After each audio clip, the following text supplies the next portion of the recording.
সময়ের অভাবে সকালে যারা পরোটা বানাতে পারেন না, আজকে আমি তাদের জন্য দারুণ মজাদার ডিম পরোটার রেসিপি নিয়ে এসেছি। খুব অল্প সময়ে আর অল্প উপকরণ দিয়ে এটা বানানো যায়, আর বানানোর পরে অনেকক্ষণ নরম থাকে, খেতেও খুব ভালো লাগে। আসসালামু আলাইকুম আমার প্রিয় ভিউয়ার্স, আরও একটা দারুণ মজাদার রেসিপি দেখার জন্য সবাইকে আমন্ত্রণ জানাচ্ছি মাহিস কিচেনে।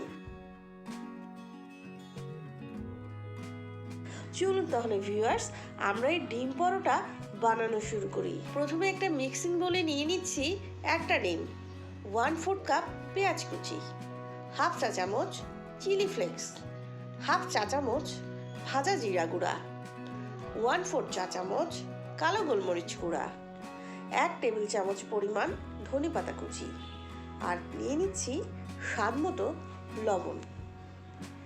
এখন এই সবগুলো উপকরণ খুব ভালোভাবে মিশিয়ে নিচ্ছি।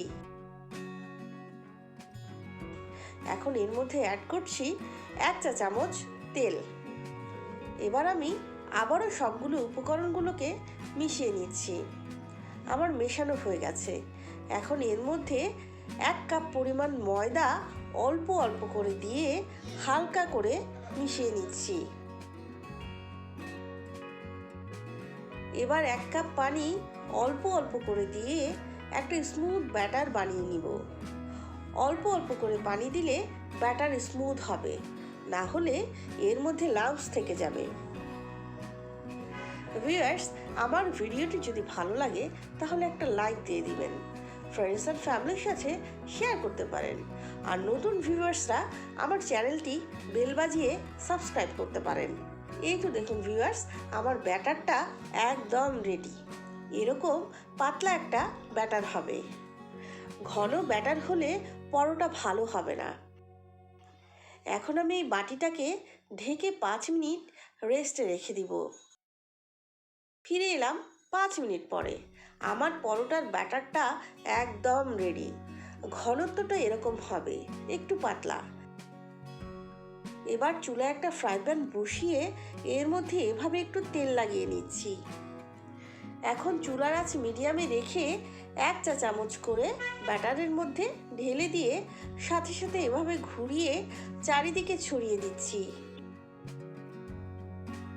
প্রায় 1 মিনিট রান্না করার পরে পরোটার উপরের অংশটা যখন এরকম শুকিয়ে যাবে তখন আমি উল্টে দিচ্ছি।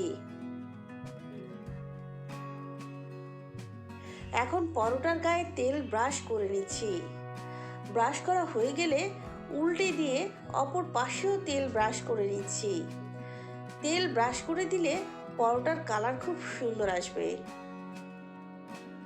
এখন উল্টে পাল্টে এরকম ব্রাউন করে ভেজে তুলে নিচ্ছি।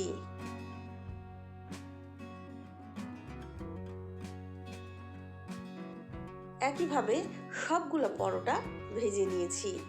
দেখুন ভিউয়ার্স, কতটা লোভনীয় হয়েছে দেখতে। ভিউয়ার্স, সকালের নাস্তায় ঝটপটে পরোটা বানিয়ে পরিবেশন করতে পারেন, আর কেমন হলো আমাকে কমেন্ট করে জানাতে পারেন। আবারও অন্য কোনো রেসিপি নিয়ে দেখা হবে আমার কিচেন মাহিস কিচেনে ইনশাল্লাহ। সবাই ভালো থাকবেন। আল্লাহ হাফেজ।